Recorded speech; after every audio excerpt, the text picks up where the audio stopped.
Hi, Sami. This to the audience, whoever's watching out there, this is Sami Abu Shumays. He is one of the authors of the Inside Arabic Music book, Maqam, Practice and Theory in the 20th century, and one of the creators of MaqamWorld.com as well. You are quite well known in the microtonal music and tuning theory group, even though you're not present there. Okay.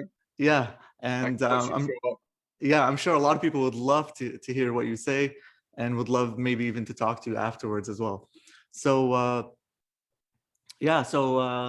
we're going to be talking about a little bit about tuning, a little bit about melodic development or Sayr al-Maqam, and then a little bit later about Maqam and Harmony. And in each stage, I'm going to be paraphrasing a few things that you said in the book. And then we'll talk. We'll see how it goes. So first one, tuning. You have a famous phrase, you guys, I don't know who said it exactly, the other author being Johnny Faraj, صح? So the phrase goes, I can think of something along the lines, I can think of as many as 10 to 12 different kinds of E's, E natural, E half flat, and so on. Yeah. Can you tell us a little bit more about that? That's really interesting and tells us a lot about Maqam. Hold on 1 second. Yes. But telling is not as good as showing. Yes. So okay. So I don't know if I'm in tune with 440, but whatever. This is my D right now. Hold on.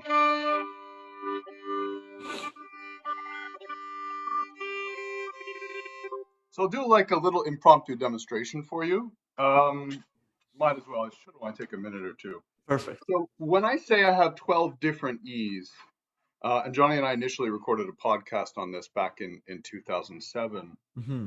To clarify, it's not that I use 12 different E's in one scale or right next to each other.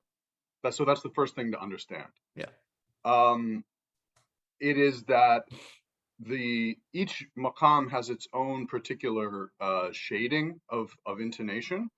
And so I was able to kind of look at them and see, okay, we have all these different ones, and it may be more than 12, and that 12 doesn't account for regional variations also. So there's more. Like the third scale degree of rust in Syria tends to be higher than in Egypt. And yes, I also wanted to talk to you more about the variants, if you can. Afterwards. Let me jump in and start. Let me go from low to high, because that's okay. Short, right? So the lowest E that I would typically play would be actually the sixth scale degree of Bayati on G.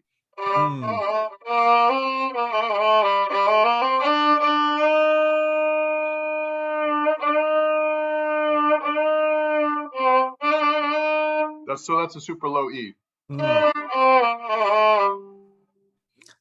Second E would probably be the third scale degree of Maqam Nahawand on C.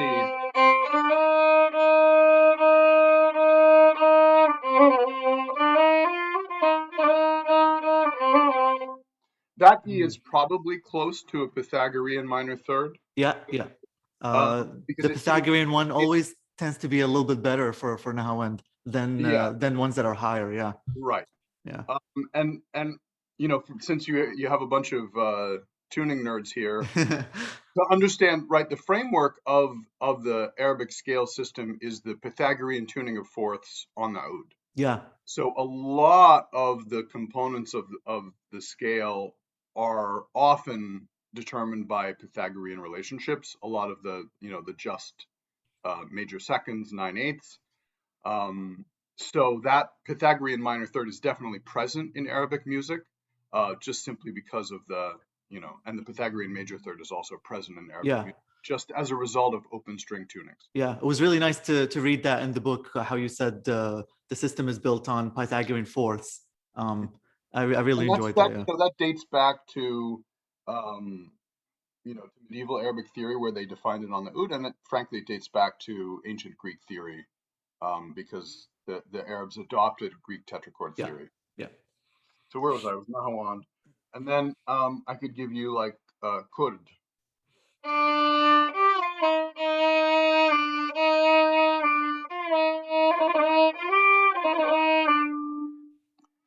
So these all I would call E flat, right? Yeah. Hijaz.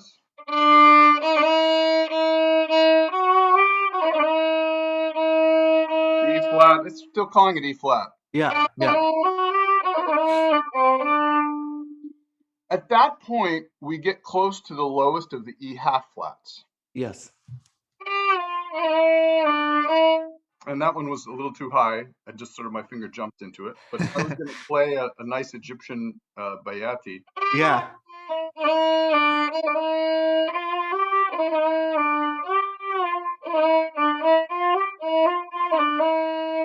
So you notice, and then this is the other thing to point out, and I think one of the reasons that I wanted to actually, once you said it, I wanted to do this demonstration is Yeah.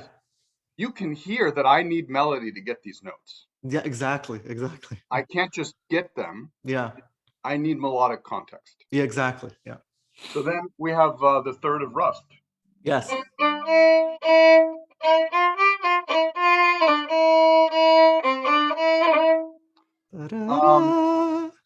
Yeah, and I just used Ghanili Shwaya. Yeah. And you know, it's interesting. So I just recorded about a week ago University of Fresno asked me to record a couple classes on tuning theory, Cool. not on Maqam theory in general. And I might start to make it available later. It's something I can't put on YouTube because I'm using a lot of recorded examples. Oh, I see. Okay. So I traced in the course of that, like the differences in the Rust E half flat, Yeah. both regionally from, for example, Egypt, Syria, Turkey, and the way that the call to prayer in Rust has been used differently in different parts of the world and the way the tuning shifts. Mm-hmm. But also tracing how in Egypt specifically, so if you focus on one region, the E half flat for Rust starts high in the early 20th century. Oh. It's very close to a Turkish Rust. Even in Egypt. In Egypt. Right. And then in the late 20th century, by the mid 20th century, it gets super low. Yeah. And you can actually see how it's going. And I swear to you, I went and I listened to Kulthum performing Ghanili Shwaya in Yeah. 1945 in the film, and then her later performance, which I think is in the 50s. Right.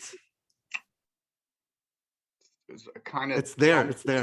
the difference is more apparent if you hear the orchestra, but it's the slightest difference that I was able to discover. Yeah. So I might be playing like the later Kulthum. Yeah. Yeah. Okay, so then we have like probably Segaya, Sega.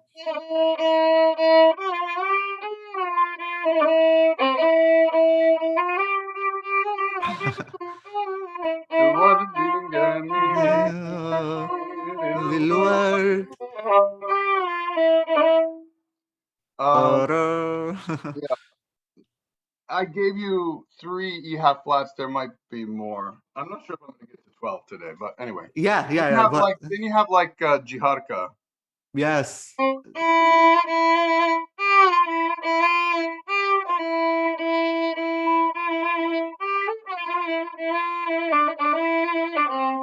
Yeah. So again, Jiharka, see, we're talking about the third scale degree. Yeah. So, and just a reminder, it wasn't always the third scale degree in every scale. Right. Yeah. It could be the second, yeah. It could or be the first in Sega, yeah. Hijaz on C. Yes.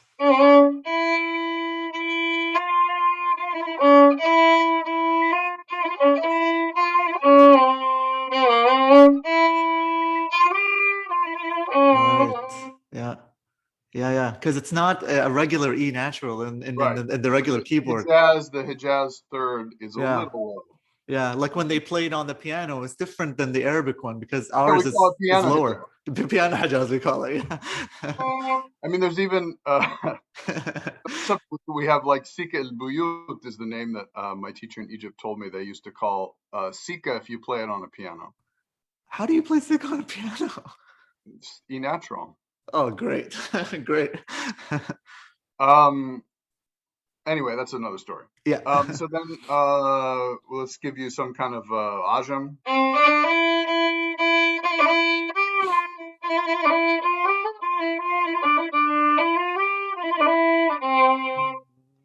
And then you have Ajmal Shaitan. Yeah.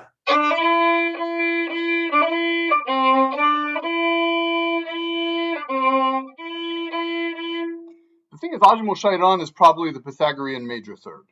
Oh, Because the typical position of Ajmal Shaitan is on the B flat, the sixth scale degree of Bayati. Yeah. And it's the converse of this, Yeah. And it's actually hard to get to in C because my fingers are so used to it. I have to actually play you Bayati on E to get this note. Gotcha. So, because it's really the Pythagorean major second above D. Yeah. And it's going to take me a second because it's a different maqam context.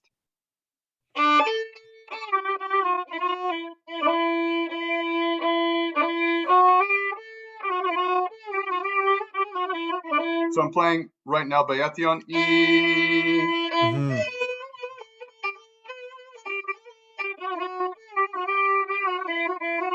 Yeah. There it is. Yeah. Yeah, there it is. So you see that's a little higher than the other ajam, which would be more like. Yep. Which is still higher than Hijaz. Yeah.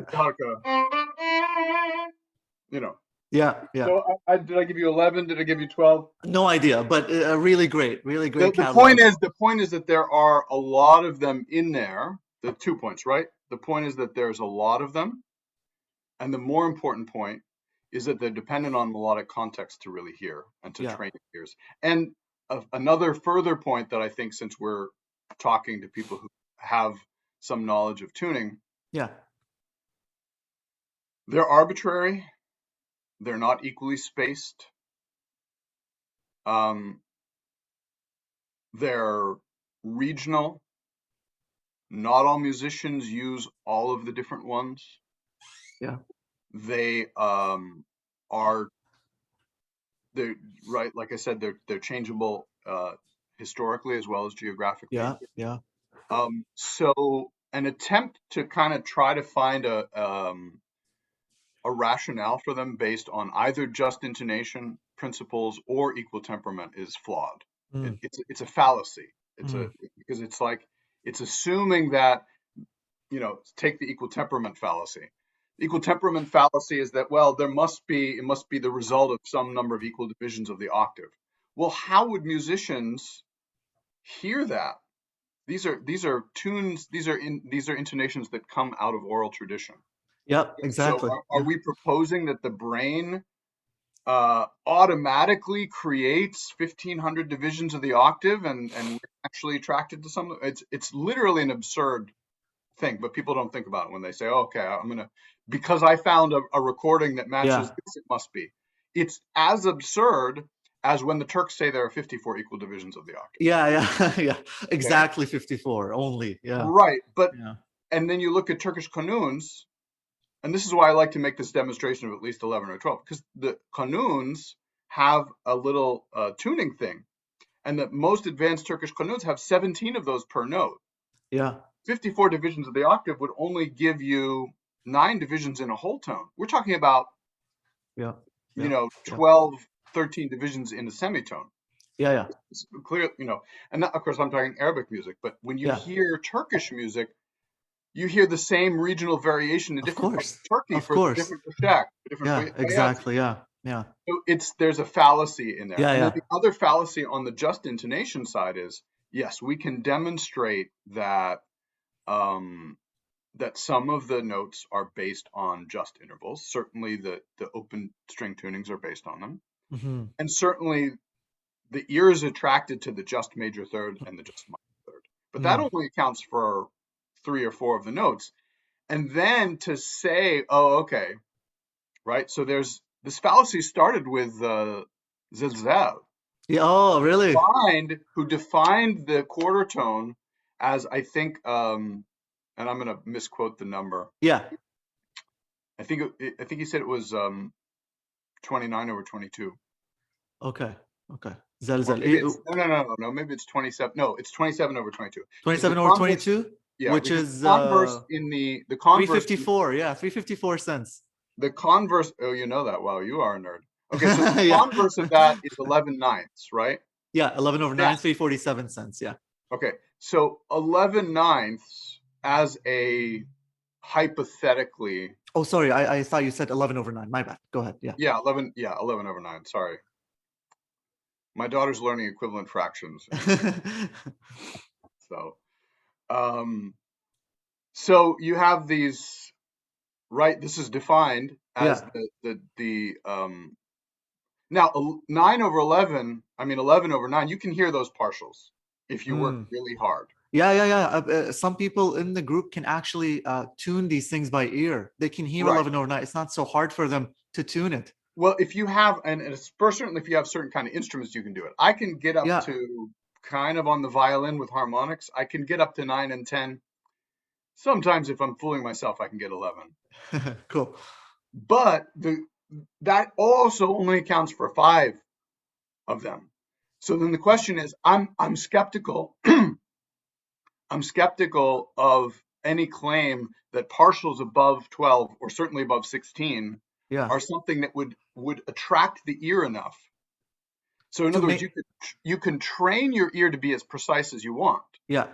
right? You can train your ear to hear if you like set your machine to give you partial number 37 and partial number 32, and you listen to them enough, your ear will get them perfectly. Yeah, that's true. But that doesn't mean that the ear is naturally attracted to them. And the reason is, it's a very clear reason. There's too much noise above a certain threshold, Yeah, yeah. right? There's too much interference from different partials of different notes. Yeah, yeah. There's too much complexity to the acoustic sound in terms of upper partials. Yep, yeah. Say that the fact that there is this partial and you were able to determine it is the determining factor. And I think the point I want to make is determination is the issue. The Yes, fallacy exactly. is the fallacy that intonation is determined by mathematical Yeah, yeah, principles, yeah. but it can be designed around mathematical principles, right? Exactly, yeah. And it's important to understand that distinction. Yeah, yeah, yeah. It's what basically what you're saying is it's not the case that the notes are the way they are in their particular position, along the spectrum because of mathematical principles. And actually, I've been taking a whole bunch of different, musical examples, just get it off of YouTube, convert it to MP3, put it into really good software like Melodyne, and it shows all exactly the frequency of every single pitch, and it shows you the equivalent in 12-vedo notation. So it'll say this note is B flat plus 17 cents, B Number of flat times, yeah. plus 23 cents. So for example, I took the Sama'i Rust Tatios Effendi, really probably the one that has the most views on YouTube, by an Egyptian ensemble. Okay. Yeah, beautiful recording. It's so rich, so incredibly rich, the sound. You put it in there. It's on B flat plus 17 cents. That's the first degree of Rust, first of all, right? And then the second one, C plus 17, C plus 19, C plus 23, C plus 15. So obviously these are not fretted instruments, or na'ud and so on. All of those are acceptable.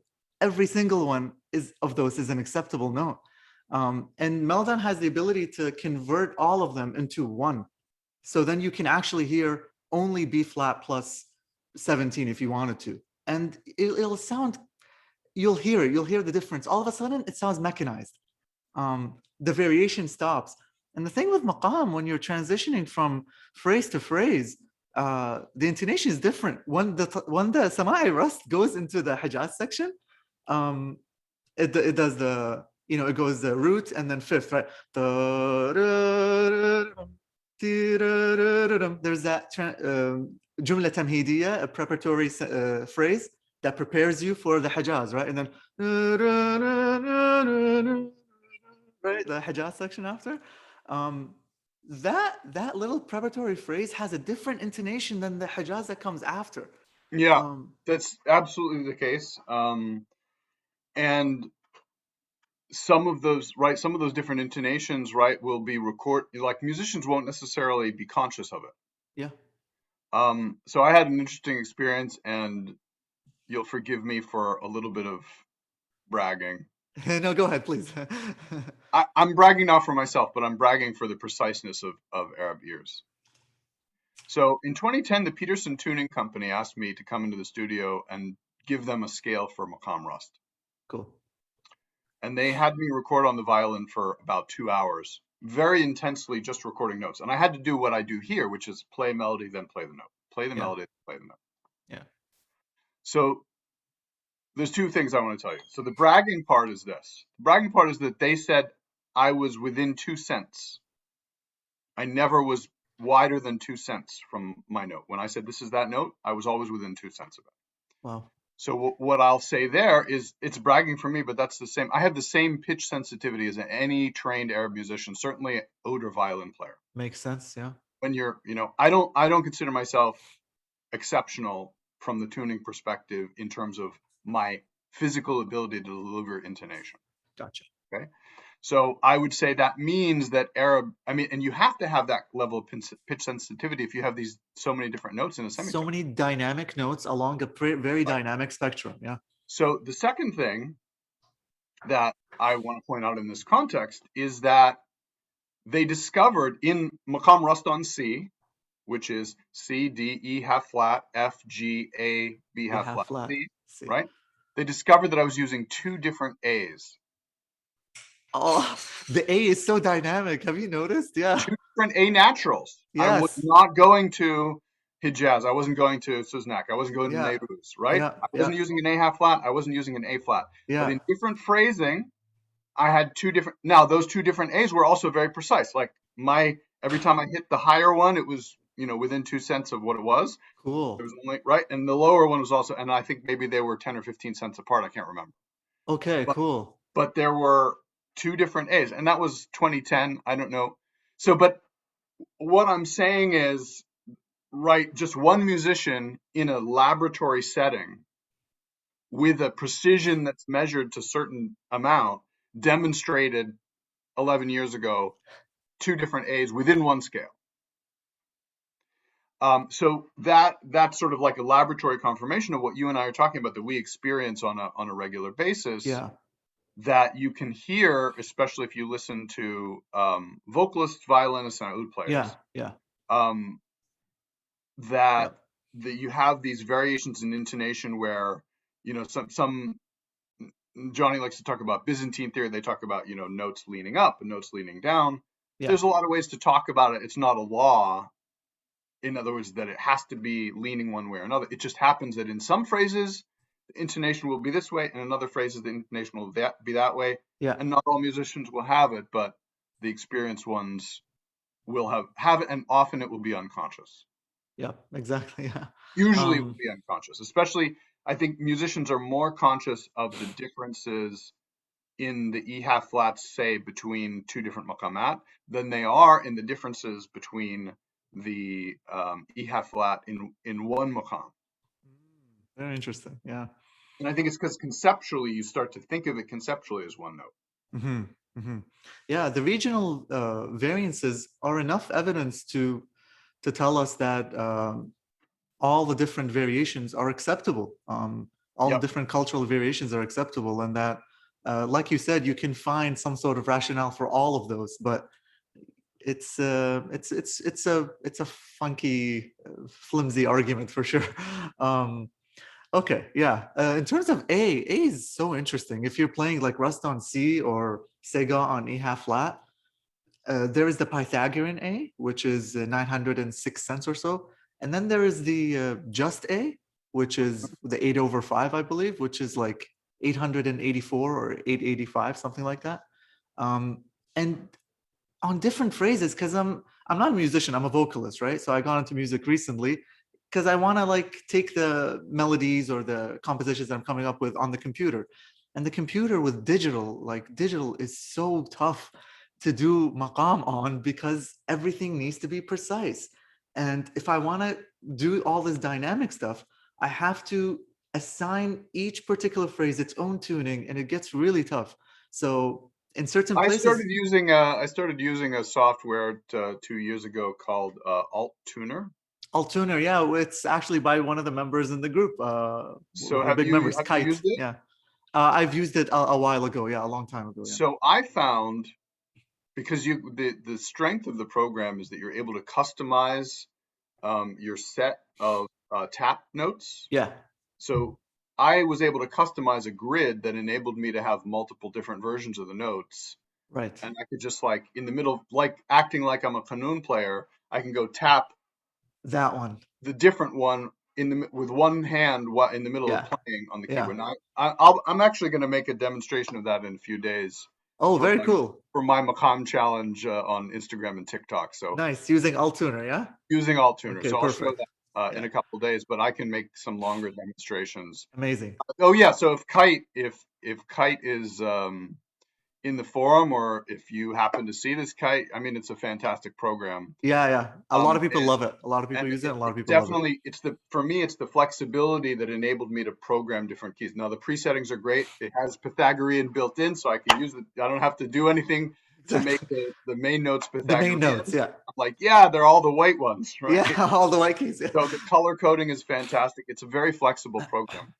Amazing. Another friend of mine that I've been reconnecting with recently on Facebook, Peter Kern. I don't know if he's part of this group. He's a composer based in Berlin. Not sure. He and some other folks, and if I want to introduce you, or I'll point him to this, Hmm. has been exploring other software things, and they've been asking me some questions about Arabic scales. So there is apparently another software option out there that may have the similar kind of flexibility as Alttuner. Hmm. To me, the essence of any software that would enable you to do something good in Maqam would be something analogous to Alttuner that enables you to have Yeah, multiple options that you can just sort of tap yeah, on yeah, quickly. yeah. So to accommodate exactly what you're saying, not only what you're saying, so it's right, the different versions of a particular note in a scale, but also just even the number of modulations that happen in a taqsim or a Yeah, song. yeah, totally. That the modulation frequency is a huge thing that needs to be accommodated for, because you never stay in one scale. Yeah, exactly. Wrong.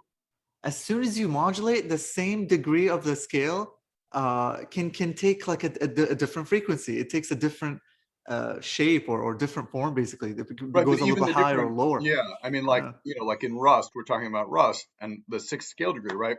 Yeah, If you have the Nahawand or upper Rust jints on Rust with the Pythagorean, probably most of the time, yeah, uh, A natural, um, and then you switch to Hijaz on G with the high A flat, and then you switch to Bayati on G with the low A half flat, and yeah, then the some people have and I didn't play it for you, but sometimes I feel like certain versions of Saba have a different version of the A half flat than yeah, the Bayati. yeah, So, like, right, so you could end up, just by the modulations available to you within the world of Rust, end up having 3 or 4 conceptually different A's, plus another 1 or 2 that yeah, are just phrasing variations. yeah, yeah. A tends to be pretty tough for me. Anyways, Altuner is great. You got to join the group. You got to link that video if you Are do we it. friends on Facebook, you and me? No, but we will be after this video, right? Okay, let's connect there, Okay, and perfect. Instagram too. I'm doing more on Instagram and TikTok. Amazing. I joined the Amazing. 21st century.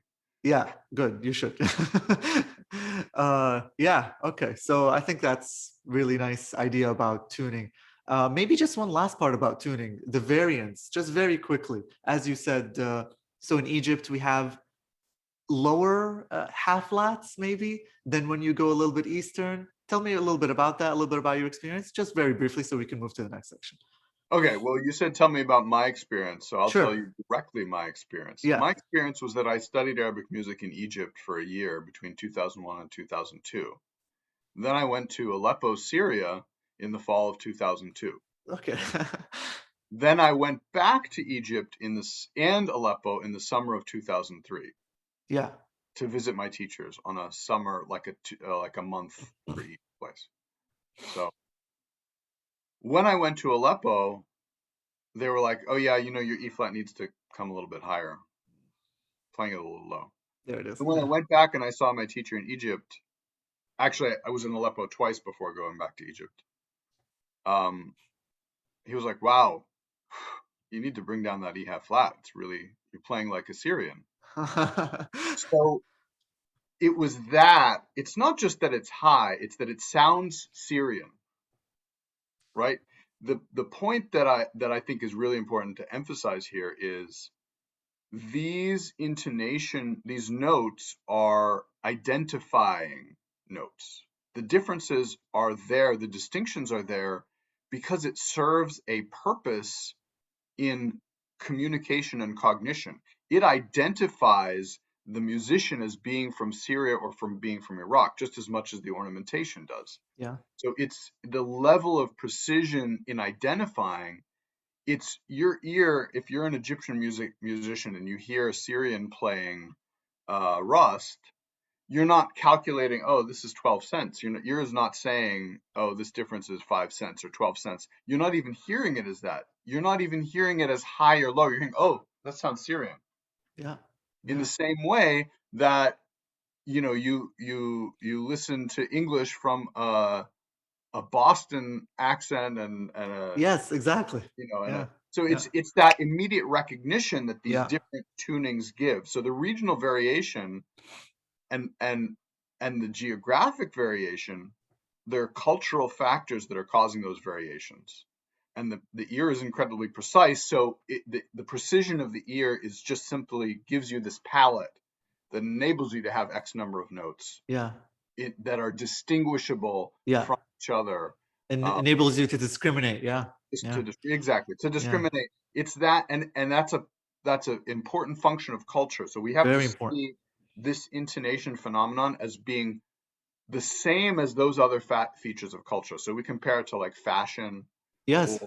to A the dialect. vowel sounds in Yeah. spoken language, Yeah. or right. So it's like the vowel sound comparison. You can hear drift in one place, and you can hear differences, right? Yeah. Yeah. So in Egypt, when you hear the decline of the E half flat over the 20th century, I was just having this conversation with Johnny the other week because I just recorded this. So this is a great time for us to have this conversation. It's very Nice. um, so the question is, why in one region would it start to change? Mm. And when you think about some of the other things I've said, musicians have an incredibly precise ear. It's a melodic music, so all the musicians who are playing together are going to line up and lock up and get a very Exactly. nation. Exactly. So how is it that in that context, in one city, in Cairo, in a decade later, the tuning could shift Right. with that level of precision, right? Yeah. Yeah. It's a very interesting question. I don't have an answer for you. I think that, this is something that, again, we don't have a clear answer in other aspects of culture as well. Yeah. But I think the reason has to do with this human need to distinguish ourselves. Mm. It's just like when you change. Why does the fashion from 2020, well, look boring, look dull, and you need like the new glasses style, like you need the new, Yeah. Yeah. right? Why do you need a new model of the car every Yeah. year? Yeah. Why does the pop songs from, Yeah. why does my daughter like Justin Bieber now? Yeah. Yeah. The need for novelty. The The need need for for novelty, yeah. and that, that can account that phenomenon. But it's not just the need for novelty, it's a need. And it's like, this is, I think, the dark side and the light side of culture. There is a need to distinguish in-group and out-group relations. Yeah. Yeah. You need This to is have us an and that's them. incredible, Yeah. you need to have Yeah. an incredible degree of precision in your eyes and in your ears, and cultural groups take advantage of that precision unconsciously Right. in the way that culture evolved, that they're like, oh, okay, their E half flat sounds like this, so ours is going to be different. Yeah. Or generationally, oh, the people, 10 years ago were playing their E half flat, I'm going to lean it a little too low. We can talk Yeah. about political reasons in Egypt. They Yeah. want to move away from the Ottoman legacy, right?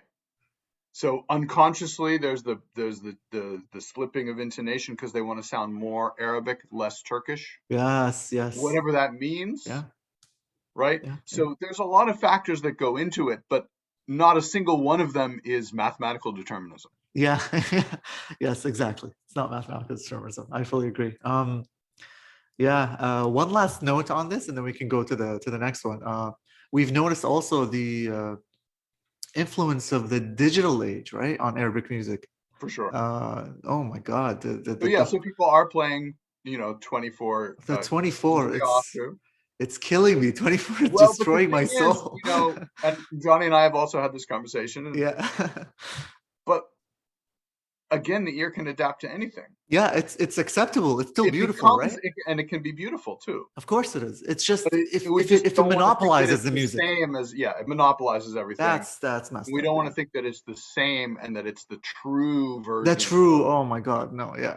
So it's acceptable, but it has to be viewed as acceptable as just one version Part, of the one scale. version, one flavor, exactly. Yeah. Yeah. And And I mean, that's that started with the accordion, yeah, which is such a beautiful instrument. So like if we have to give up some tuning precision for some songs in order to have an accordion, then it's okay. yeah, yeah. The problem with digital, because all these, young kids picking up the org and they're like, how do I do Yeah, Rust? How right. do They I do start there. Bayati? All they have, they just download a file Yeah, and it converts it. It makes the Eastern sharqa, it makes a sharqi, so it brings it down by 50 yeah, cents. yeah. But now your ear is used to only one type. So there has to be a documentation. The way So then what I'm has to gonna link happen? your diagram of the different E's in the book. I'm going to put that in the video eventually because it's a diagram and it shows the different lines of Yeah, this one yeah. is the Nahawand one, this one is the Rust one. And that would be nice as for someone who plays digital instrument to have, Well, I Okay. mean, I think that not that I want to solve this problem, Yeah. but if I wanted to solve the problem, um, I would say that someone needs to develop the correct machine, which has the up to date Arabic sounds, right? The Ah, up to date samples, right? So yeah. it's a real Arabic keyboard, like Yeah. Korg or whatever the kids are using these days. Yeah. But that has built in, rather than having to go through Reaper and a plugin and a MIDI interface, that has built Gotcha. in the kind of flexibility that Alt Tuner has. So Gotcha. if someone, a technical expert, were to build such a machine that had the capabilities of the whatever latest Korg or Roland whatever that the kids Yeah. use, but then was able to build in the tuning flexibility that comes from an Alt Tuner, Yeah. um, that person would sell literally hundreds of. Definitely. There's a lot of really great tuning software I out mean, there. but then the problem is then that playing different maqamat would become too easy, and then everyone would Ah, do it. But maybe that would be a good thing too, because then it would become popular. Who knows? yeah. Who knows? Yeah.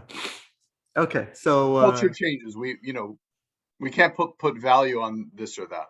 true People that. want to Yeah. do something different. So I just True gave that. an Yeah. idea, but Yeah. they better give me a cut of those hundreds of Oh dollars. yeah, 100%. Don't worry about it. Also, yeah, older generations tend to be preservationists. It must be this way. Who are you to change? But when they were young, they changed things, right?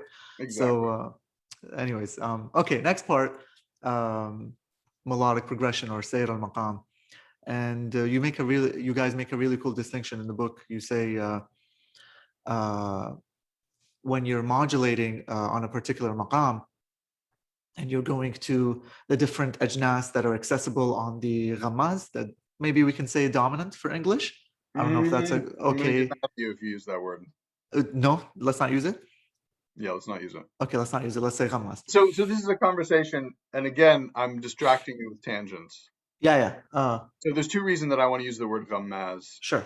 not dominant. One is that dominant has too many associations. Yes. It People think immediately of it makes in the Western harmonic context. yeah, it makes you So think we want to of that. break, Yeah. this is not the same thing. It True that. has certain characteristics that are shared, but it's not the same thing. True.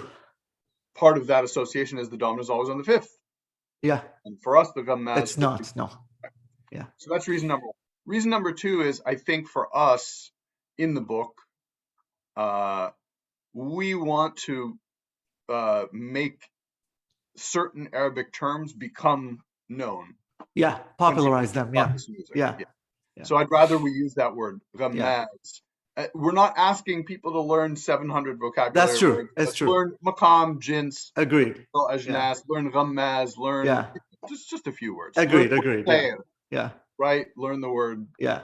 I tend to be a softie. I'm like, maybe I can make a word, use a word that most people understand, so I can make it more accessible. But So I you were agree with asking, you. yeah. So you were Yeah. asking what happens in this when modulations happen on the ghammaz.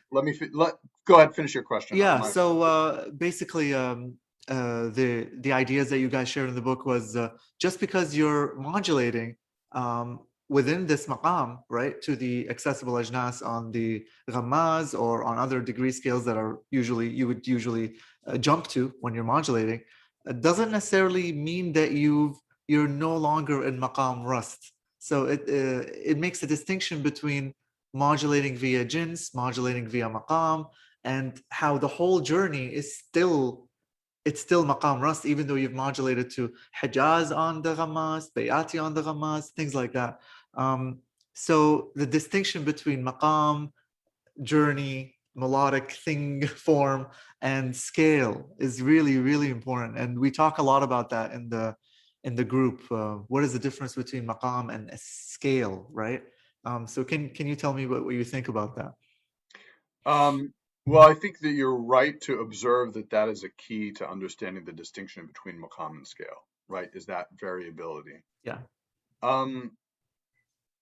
I have a couple thoughts that I'll share now, but I'll also say that my longest YouTube video, the one that's called "What is Maqam," Maqam Lesson 12, explicitly addresses this subject in an hour and a half.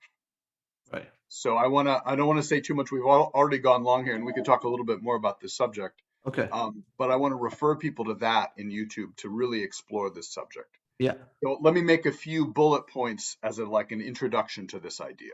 Okay. Because it also covers chapter 17 of the book. So if anyone has chapter 17 of the book, that's where this argument is made. Yes. So that it needs a little bit of time to make the argument, not because it's complex, but because I'll say two things that are immediately observable and easy to sort of understand for people to start listening for. One is that if you listen to a bunch of songs in the same maqam, you'll hear the same set, the same small subset of jins modulations. It's true. And it is that expectation that develops in the ear that makes this network representation that I use a reality. The network that I draw as a Sayr diagram is a network of psychological expectation. The lines that connect the jins boxes are the expectation in the brain. Yeah. That you're going to get to hear this jins because 25 other songs in Maqam Rust used jins Hijaz on 5 and jins Nahawand on 5 and jins Upper Rust on 5. So you're waiting for that Hijaz. Yeah. Yeah. Okay. So that's point one. It has to be there. So if you're waiting for it and it has to be there, then it's not somewhere else. Right.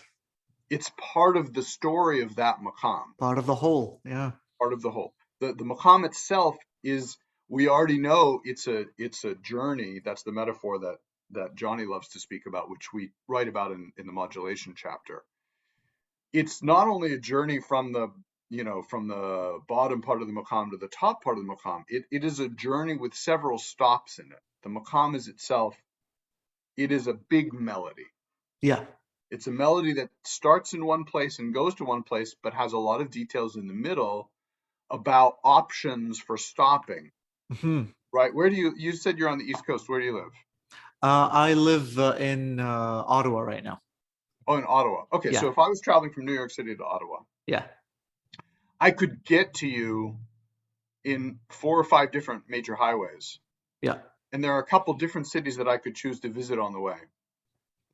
And if you and I became friends and it wasn't COVID time and maybe we had a lot of business reasons to travel back and forth, maybe there were other, right? We were traveling back and forth, like between Ottawa and New York. Yeah. I sing a concert and you're accompanying 20 me. times a year. Yeah. There's going to be an expectation, we can take this route that goes through Boston. or we can True. take the one that goes through Albany, but we're not.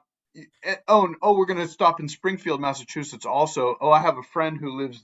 It's like, and it becomes you have the options for their itinerary. You're not going to do everyone every time, but in your mind is this journey that has a certain character because you're going, say, from New York to Ottawa, you're going north. It has a character in the Yeah. way the Earth changes at the time, Yeah. but there's variation in it.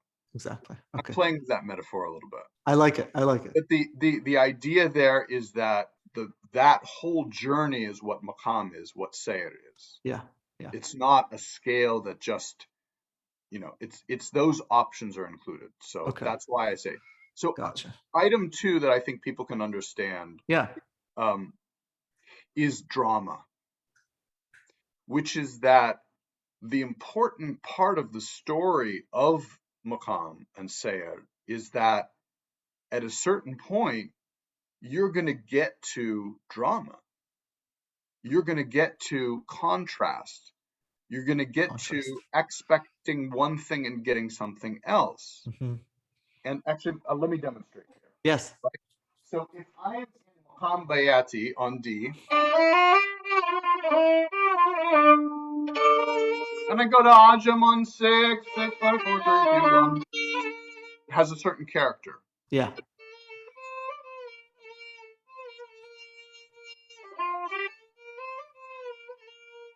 But if I go to Rust on this note, Yeah. Different. Yeah.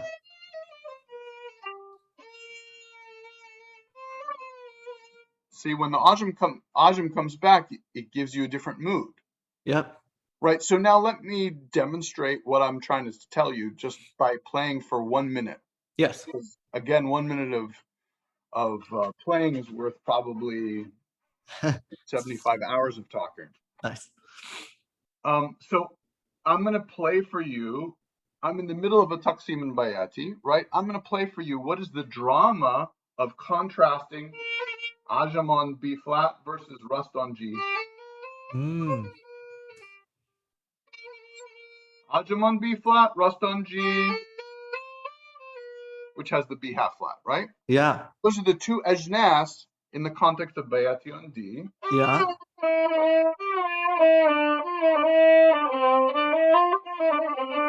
Ta-da. The Bayati mood, right? So in the Yeah. context of this maqam, and you can hold me to 1 minute, I'll start in Bayati, and then Yeah. I'll go and I'll play with the drama between Ajam and Rust, and then I'll come back down to the Bayati table. Yeah. The shift in the B flat and the B half flat. Let's Right. do it. But think about the drama of going between the two ajnas. The two How does ajnas. it feel like? And then when is there tension because you're going to the other one? And then when are you surprised? And then is there another element that comes in at the end to resolve things? Ooh.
So do you hear how I played with the drama of, right? I did that big phrase. So I'll go back and see if I'm Yeah. not going to play it exactly, but towards the end, I think the most dramatic thing I did, and people can go back and listen to the recording, and right, was I was playing this big rough section.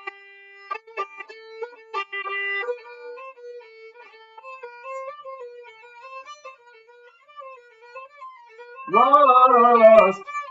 Yeah. Yeah. And I did that. Yeah. I gave you just that ajam note, and I Yeah. sat Yeah. on it for a while, right? Yes. Yeah. Yeah. Yeah. Okay, so you're remembering it too. Yeah. So I did that because of drama. Yes. So what is the point here about the shape of Tension. Tension. Yeah. right? But what's the point about the shape of maqam? If a maqam is a scale, Yeah. then there's no drama Because you because you can't only have have all two those. elements. You can't have all those pitches in You one have to seven have note no. It's scale. not about pitches. Not about pitches. Oh. It is about ajnas as Oh. elements of drama. Right. You have to have something actually. So give me 1 second. Yeah. So this is what I put in. So for the maqam lessons, right? I've been using colors because I like colors, right? So this is maqam bayati. Yeah. La da da da Uh-huh. bayati da da da da ya lil ras ya ya. So the point here is each one of these items is a each one of these items is a character. You're cutting out a little bit. Just the sound, actually. Just the Sorry. sound. Yeah. Each one of these items, can you hear me now? Yeah. Each one of these items is a character in the drama. Still can't hear you. It might be there might be an auto thing on your Maybe on because your I'm holding mic. the thing up. No, I think it's even when you were playing, there's an auto thing on the mic that makes it Oh, did some of my sound get low and cut off? kind of a little bit, yeah. Oh, even when I was playing? A little bit, not too much. A little bit. Hopefully it Oh, was a little bit. We'll see. spots. Yeah. So let me try saying what I was saying again. Yeah. The different characters of the ajnas are the elements of the drama. Yes. Okay, so that's why I use the colors, because it's, you think yeah ajam with a certain character, and Yeah. rust has a character, Nice. and so the whole point is you don't have a drama with only two characters, or at least the way There it Maqam is. There it is. Yeah, there it is. is. You have the drama is Yeah. the story of Maqam Bayati includes the drama of the contrast between ajam and rust. Yeah.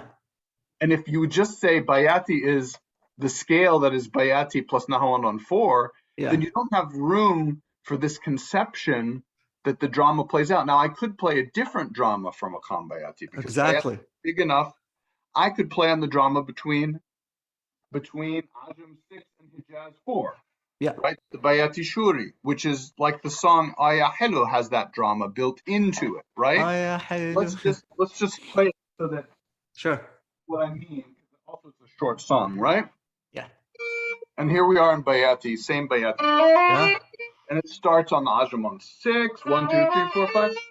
Yeah. يا حلو يا مسليني يلي بنار نار فكرك ويني املى المدام يا جميل وسقيني يا عيني. من كتر شوقي عليك. So that's the Hijaz. Ah, yes. ما بنام بنام. يا حلو. Dum. The contrast happening right there. Yes. من كتر شوقي عليك, the Hijaz. Yeah. ما بنام يا حلو. Yeah. Yeah. Turn to the B flat, right? It has, every time you return to the top of the melody, Yeah. and you're starting on that flat 6 after you had the raised 6 for Hijaz, Yeah. it's a dramatic feeling Yeah. is part of the character of Maqam Bayati, and which is using two other sections of this diagram, Yes. right? And all of them, all five sections. So if people want to go to the Maqam Bayati lesson on YouTube, again, you'll see how I'm showing this. I mean, this question that you asked me, I told you I answered it in an hour and a half YouTube video. Yeah. I'm answering this question in the series Maqam lessons. It's going to take me about 70 hours to answer your question. Mhm. And what it takes is it takes a listener about 10 years to answer that question, Wow. because you can't answer intellectually. You don't understand this graph until your brain already has those expectations. Right. So what I'm describing with the graph is what happens to your brain if you listen to the music for 10 years. Right. You have those expectations so that they're, and this is the other point about them, is that you can get a modulation with just one note and you know that it's that modulation. Yeah. Yeah. Right? That's When you true. get that Yeah. B flat for Ajam, you don't need to hear the whole jins. You don't need to hear four No. notes. No. No. Or you No. don't need to hear all the melodies. All you need is that You one note. know where it's going. Yeah. Right. So Yeah. where does that come from? That doesn't come from hearing a song twice. It comes from Expectation. Yeah. expectation, which comes from repeated listening, which comes Repeated from, listening. Yeah. right. So that's why my answer is, we could talk about this forever, but it's really about how much time you spend listening to music. Very cool. Very cool. I also really love the character stuff.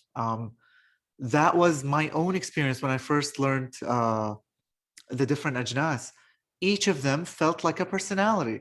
Yeah, But then afterwards, I started to spot on. really broaden my perspective that this is an actor and I can use him in different scenarios, Exactly. in different ways. I can get Russ to sound emotional and sad, not as easily as, let's say, Sabah, for example, Right. because Rust is confident and sassy and playful. But they all have this malleability. You can extract things out of them, and they all have a personality, right? And so when here's a personality, here he says this, and then he says that, right? Yeah. Call and answer, call and answer. You build That's tension, how, yeah, exactly. So tell a we're on story. the Yeah, same page, and that's beautiful. how people should think about the structure of Maqam. It Love is it. the That was my structure that first. enables that type of storytelling. That was my first experience when I first learned about it. I still, to this day, think of them as characters. They all have their own personalities. Yeah. Okay, so I guess the last one would be Maqam and Harmony. And when you guys said harmony and maqam are not compatible for two apparent reasons. First one is there are many intervals, horizontal, that when you convert them to vertically, they don't sound very nice to the ear. And then the second one was aesthetic, because it doesn't seem to gel very well with, again, the sayr of the maqam or the flavor of the maqam. So just elaborate on both of those two, if you can, please. Okay, so let me first start by saying that any reason given for why something is in music is always bullshit. Yes. Things are the way they are simply because of cultural habits, because people did it that way, and then other people followed them, and then some people decided to do it a little differently, and other people followed them. But you Fair know, enough. Fair enough. things are Yeah. what they are. For so any reason we gave, I apologize for No, no worries. in advance, and any reasons I'm about to give, I also apologize for in advance for the same reason. So I think what we meant by those things were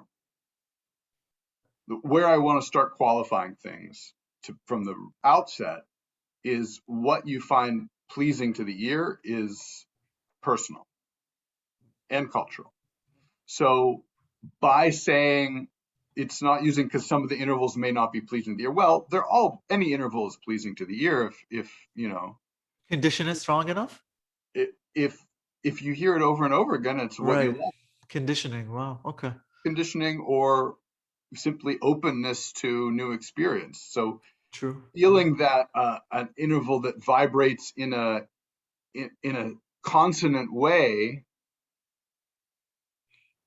is beautiful is personal. Consonance and dissonance are acoustic and sort of factual. Yes. What you enjoy is personal and cultural. That's true. So, Yeah. so I think that's the distinction that I would make there. Yeah. There Which are is fair. intervals that if you took notes in the Arabic scale and you put them together would not be considered consonant.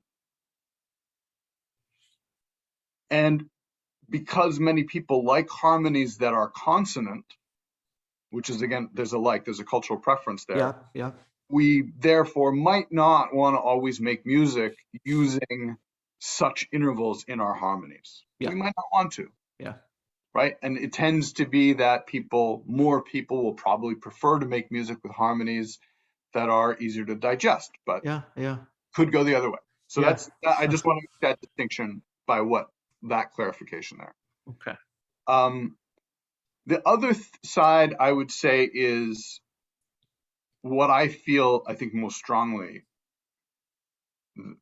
for myself as why I feel that it doesn't work, or why I feel it doesn't work for me very much. Yeah. About as far as I'm willing to go as an authoritative statement. I feel like harmony with maqam doesn't work for me very much. Sometimes it does, because harmony, especially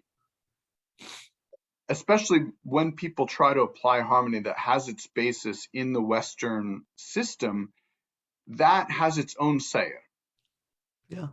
There's a particular tone, there's particular chord sequences that are common and expected. Harmonic progression. Yeah. Yeah. And those chord sequences may move in a different direction than the Sayr of maqam. Of melodic progression. Trying to force maqam, which has one Sayr, and then Western harmonies that have a different Sayr. Yeah. Make them work, and that means you compromise one or you compromise the other. Exactly. So that's why I'm not particularly attracted to it, but sometimes it works very well. And I want to observe a few things. Sometimes it works well, and there's some fantastic examples. I had the chance to explore some of these with a student of mine, Patricio Molina, who just finished a DMA in piano performance from Rutgers.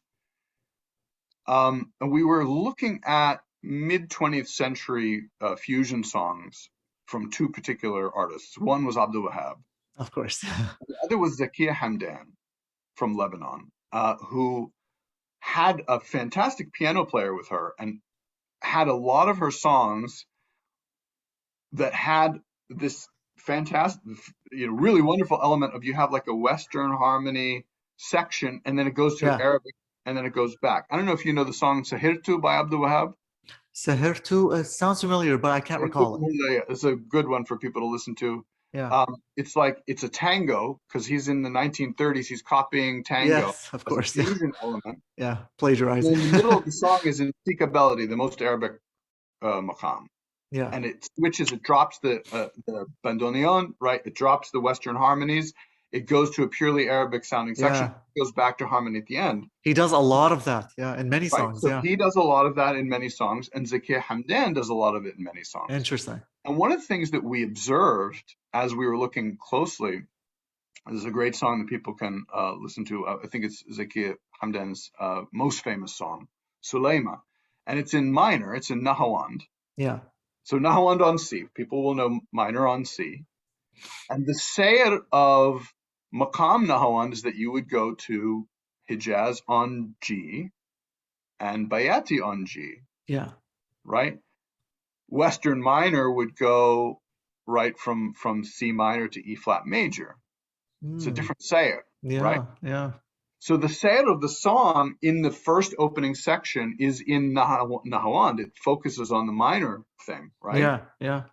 And it uses Western harmonies for Nahawand that don't take you too far, don't modulate, right? Harmonic progressions that stay within C minor. Yeah. Okay, and then the next modulation section goes to Hijaz on G. Yeah. It uses harmonies, right? So you're following the Sayr of Nahawand, you're not following the Sayr of C minor. Yeah, yeah. And then, and this whole thing has piano and chords, but it's following the Arabic melody. Gotcha. So it's supporting the melody. Harmonized. Yeah. Then she gets to this huge, amazing, beautiful section in Bayati on G. Yeah. and the harmonization drops out, the piano drops out, and they play this most intense Bayati Hijaz alternation that's absolutely prototypical Heterophonic, yeah, no longer polyphonic, yeah. For Maqam Nahawand, Yeah. and then she goes back and closes with the harmony. Yeah. It's what's interesting. What Patricia and I discovered on looking at these pieces was the Sayr of the song is still the Arabic Sayr for this Maqam, and it works very beautifully. The harmony is like within the context of the Sayr. And I find those songs to be really nice, and I enjoy them a lot, and I enjoy the way that the Western, and same with Abdul Wahab. I really enjoy a lot of the way that Abdul Wahab mixes in harmony, because he is still using an Arabic Sayr. Yeah, yeah. Harmony that is subservient to the melody. Yes. Yeah. So then that for me is okay. Other people may like other things. So the second piece that I'll say about it, and then I think we should probably go, is the way that that contemporary composers, and my friend Emil Safar is one example, but there are others who I really want to interview as well eventually. Yeah, you definitely should.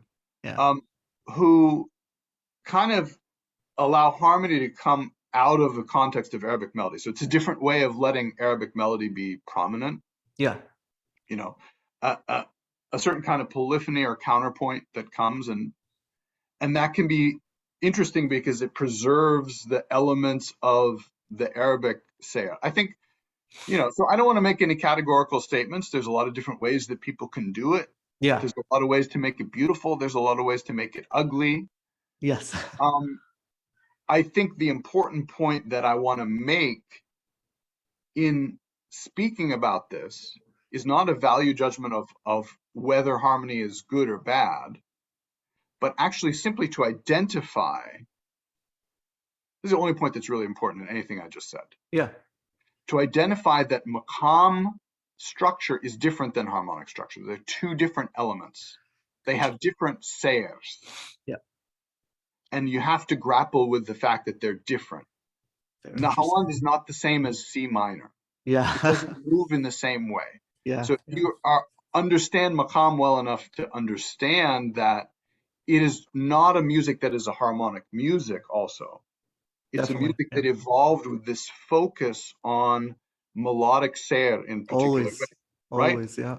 So it is not a harmonic music. That doesn't mean you can't put harmony to it. It doesn't mean that harmony can't be beautiful. So in other words, what I'm saying is just identify maqam as a non-harmonic music. That's the important. Yep, exactly. Maqam is a non-harmonic musical system. You can add harmony, but in and of itself, it is a melodic, monophonic system. Exactly, yeah.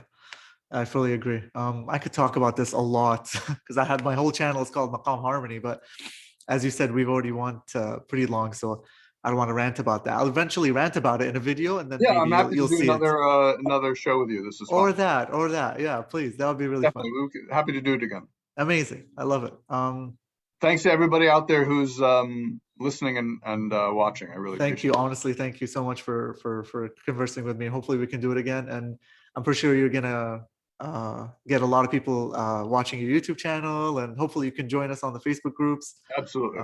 Okay, perfect. Thank you so much.